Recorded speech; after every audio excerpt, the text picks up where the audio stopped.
Carroll English, and I'm here to talk about the kingdom of God as much as we can stuff in here. There is so much to know, and for us to reach it is so far from where we are now. I just hope we can jam in a lot here. Here's a little bit of my background. I was a missionary right out of college to Cuba. I spent 5 years there working with people in Cuba and having a wonderful life. And then when I came back, I went 3 years of seminary to get a master's in religious education. But when I was in my 20s, I started wondering, what was the kingdom of God? Where was it? What was it? What did we have to do to get into it? And that was on my mind for a number of years. I asked everybody in the church.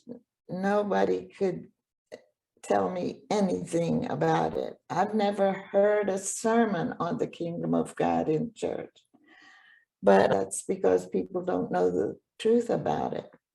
But then eventually it was recommended that I read The Ultimate Frontier, a book written by Eklal Kushana. That is his pen name, but his personal name was Richard Kinninger.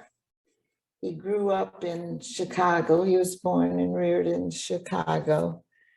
And still, this little place where I'm still living here now is 60 miles from Chicago. But so that was why he needed to grow up here and know his way around the Midwest. But Stell, Illinois, only has 100 people here now, but it's named after Dr. Robert Stell, a man who was a 4th-degree adept when he was born into life here back in the early part of the 20th century. But when you're going to become part of the group who have to do with the kingdom of God, you will become what is known as a brother, or one who's well on his way to the kingdom of God and to all there is to know on this planet. So Dr. Stell came here, grew up, remembering. When you reach 4th degree, you remember your former incarnations. And he had that ability. That's why he incarnated to write that.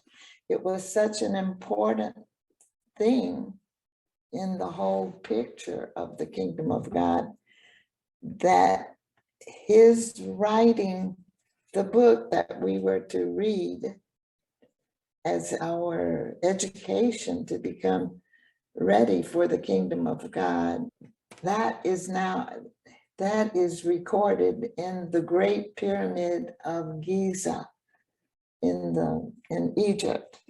That Great Pyramid is not a pyramid built for the body of some dead king.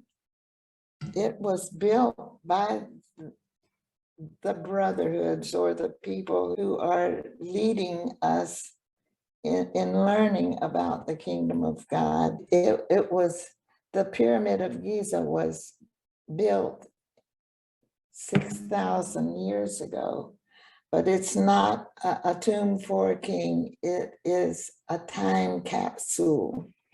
But you have to know so much to be able to see it as a time capsule. But there are a couple of books written on this. They were written by Britishers, both of them, I think.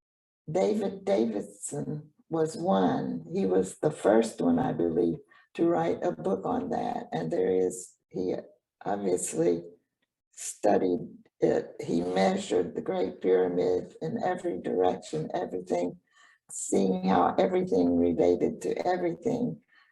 Now, if mathematics to such a high degree, you should be able to understand what it's trying to tell us about the past or about the future. But in any case, it's important. And the fact that Dr. Stell wrote this material that we would study to prepare us for the kingdom of God means that it was recorded in the Great Pyramid of Giza. Something that is of that import needs to be taken as something serious and worthy of learning more about it.